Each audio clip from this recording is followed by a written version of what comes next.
Good morning, Chevy Colorado family. My name's Kevin. Kevin!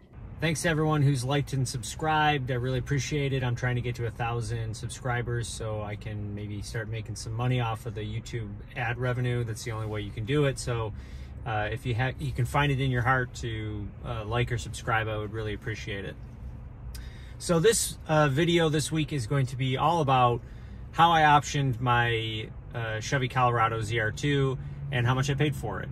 Because I think that there's not enough people out there in videos that you know, review their own trucks, that own their own trucks, that really get down to the nitty-gritty and share the actual deals that they got from the dealership. Maybe there is, but across all the videos that I've seen, there's not a whole lot that I can remember seeing where people actually are transparent with the pricing and whatnot. Before we talk about the pricing, so stick around later in the video and I'll tell you exactly what I paid.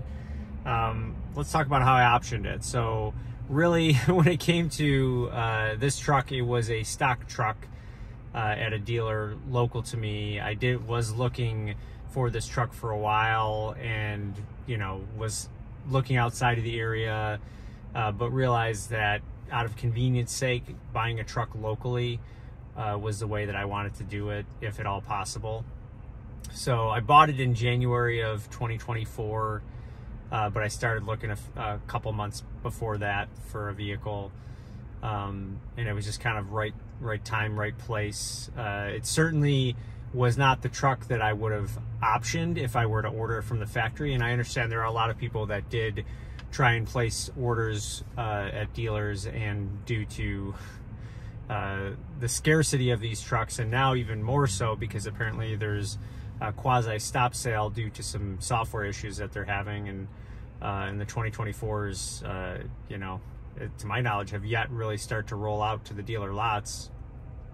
I would say that it is definitely you know, a challenge to get a truck these days, and certainly a challenge to get a truck ordered from the dealer exactly to your specifications. So I kind of had to settle a little bit. I'd say I'd still got most of what I wanted, and really the only thing I didn't get is the Bose sound system, which I don't think, even if you were placing orders at the time I was looking for a truck, I don't think that due to parts constraints they were even allowing you to option that on the build and price website. So maybe that is still a thing. I don't know. I haven't looked on the build and price in a while, but I'm going to obviously put up the window sticker here so you can kind of see, but I have it down here in my lap, and I can tell you that basically this has two major packages on it. Number one being the ZR2 Convenience Package 3, which includes the driver memory settings, the heated steering wheel, the jet black Artemis perforated leather appointed front seats. Although when I was buying this, my sales associate didn't really know much about the truck and assumed that this was fake leather, and I believed them, in which I kind of like the idea of fake leather just because it's more of a sustainable product, but apparently it's not. Apparently it's actual leather. And then they also did not know that the dial down here, they didn't know that when you turned this, it changes the driving mode. I asked them, I'm like, oh, can you turn this to do anything? And they're like, no. And I already knew that you could turn it. I usually like to ask questions to not to really trick them in any way, but right then and there, it's like, all right, okay, I know more than you about the truck. I don't really need to talk to you much further other than I need to know how much I'm going to pay for this thing. Anyway, so the ZR2 Convenience Package 3 includes the driver memory settings, heated steering wheel, the leather seats that are perforated, armrest in the rear center, in the rear seats there that folds down, the map pocket driver seat back, which is stupid that that's an option, but it is apparently. The ventilated driver front and passenger seats, that's a great option to have, by the way.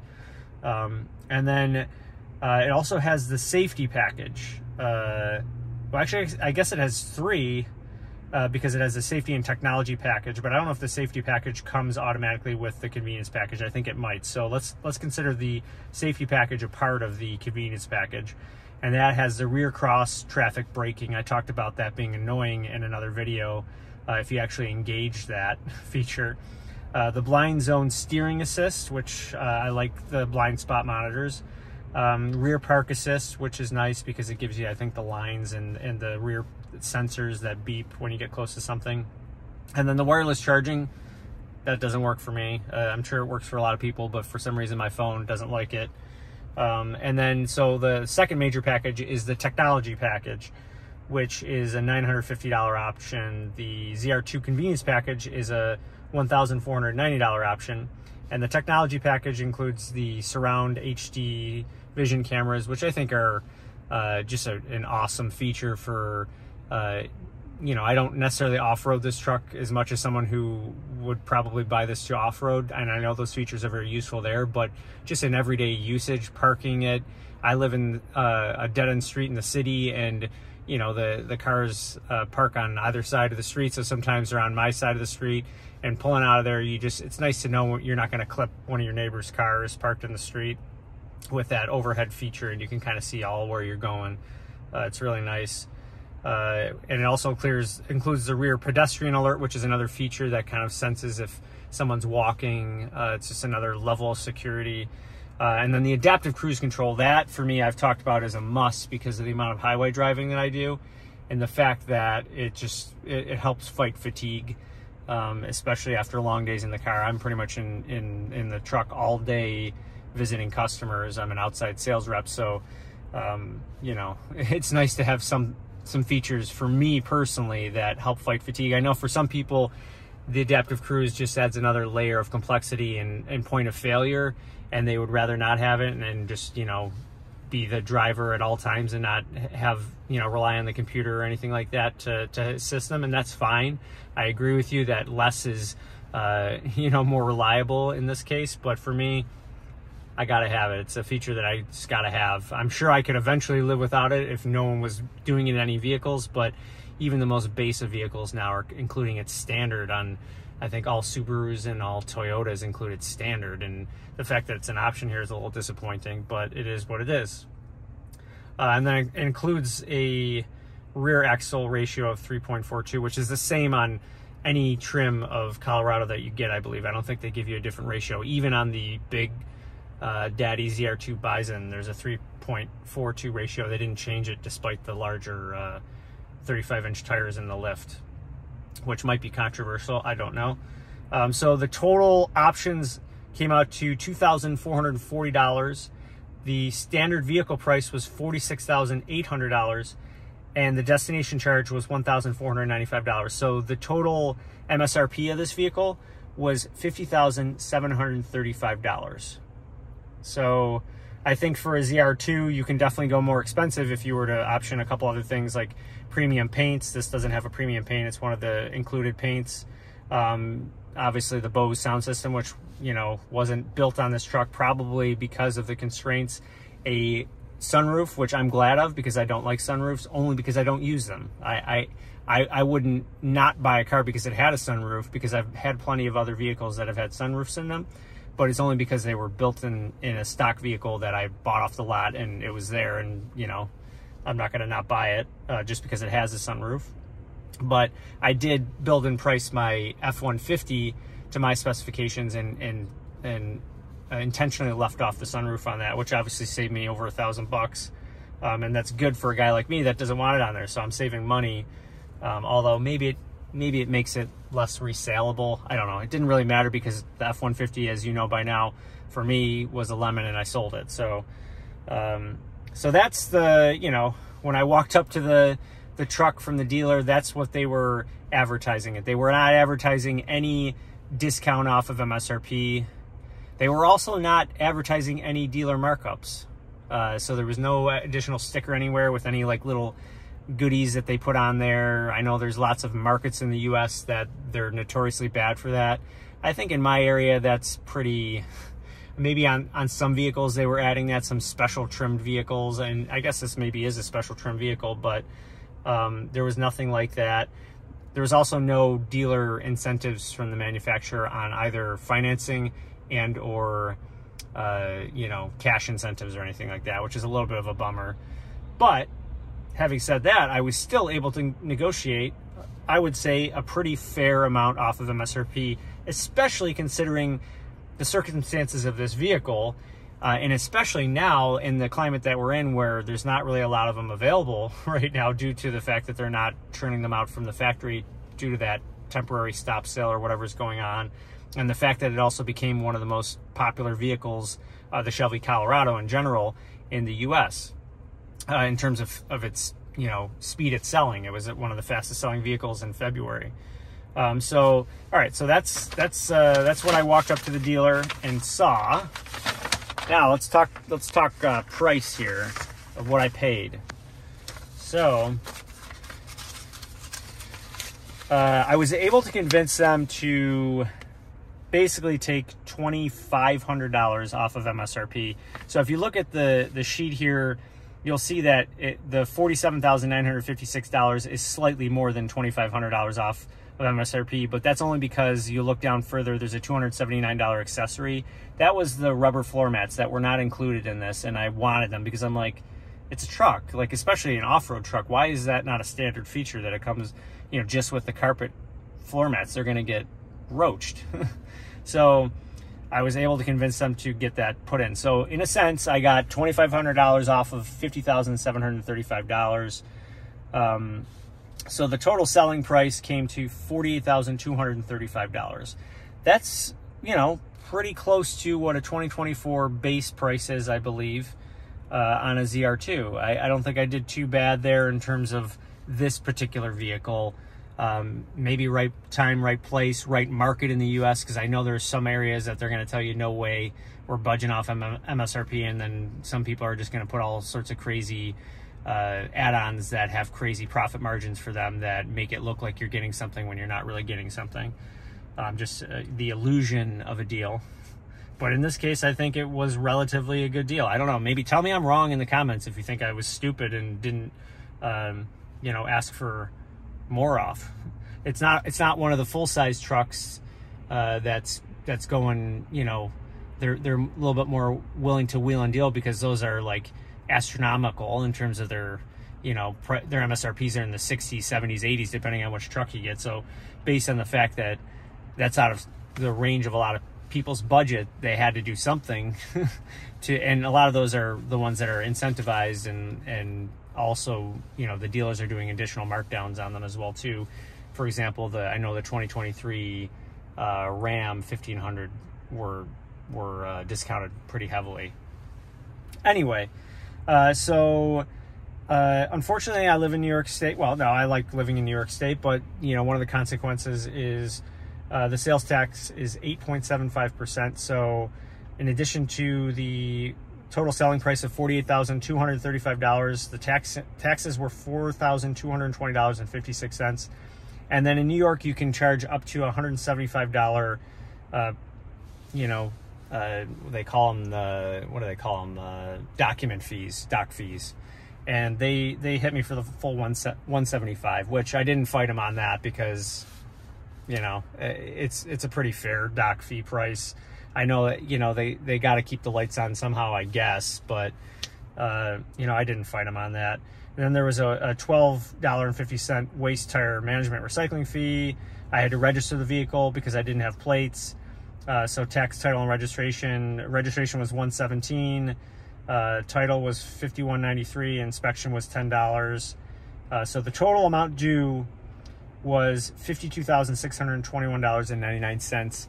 I did put down a deposit of $200 to hold the truck while I was getting financing through my credit union. So I mentioned before, I couldn't finance through the dealer because they didn't have any special finance rates going on. And the best rate they could give me was like 7 or 8%, I want to say, from memory. And I'm just like, well, there's no way that's going to happen. As someone who has, you know, been responsible enough to have a credit score that usually gets me the best interest rate that you can get out there in any given moment if you're financing something, to have to go, I'm going to pay 7%, 8% on a car loan. And unfortunately, I'm not in the position to pay cash at 100% for a vehicle. Maybe one day I will be. You know, maybe if I was smart, I wouldn't finance a vehicle at all, and I would drive a beater. And as a matter of fact, I think if I'm giving anyone advice, do that. Don't buy the truck that you can't afford. And I wouldn't say that I couldn't afford this per se, but I certainly could make a better financial decision than I'm making by driving it. But I enjoy driving it, and you know, it's the cost of you know, enjoying life. Sometimes you're going to pay for things. So more or less, I had to go get financing from a credit union, and the best rate I was able to finagle was 5.29%.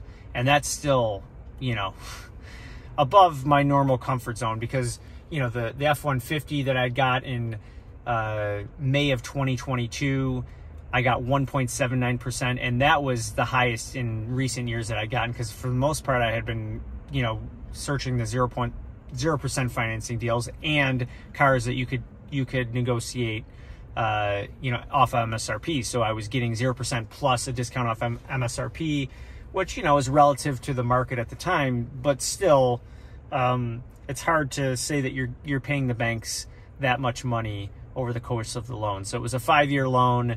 I did put money down. You don't need to know how much money I put down, but when I put the money down, I make sure that I'm immediately in a positive equity situation. So, for example, if I were to lose my job tomorrow and I had to get rid of this truck tomorrow, I could sell it and be immediately in positive equity, even if I just bought the truck yesterday.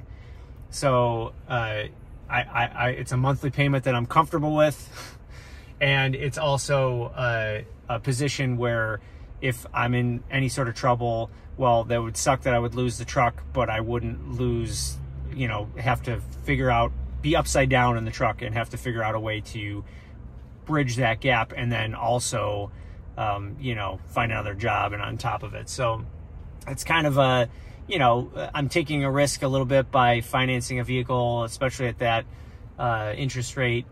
But I was smart enough to at least have enough of a down payment, because my wife and I shared a vehicle for almost a full year, and I was able to save up enough of a down payment plus the equity I had left over on the F-150 when I sold it, because I was also in positive equity situation there because I only owned it for 1 year, and I got money back for there. So I used a sizable down payment on that. But you can say that when all was said and done, $52,621.99, including tax, title, registration, the discount. So I think that's pretty good if the MSRP is $50,735. Certainly if you live in a state with better sales tax, maybe you're in a better situation, but you might also have higher doc fees.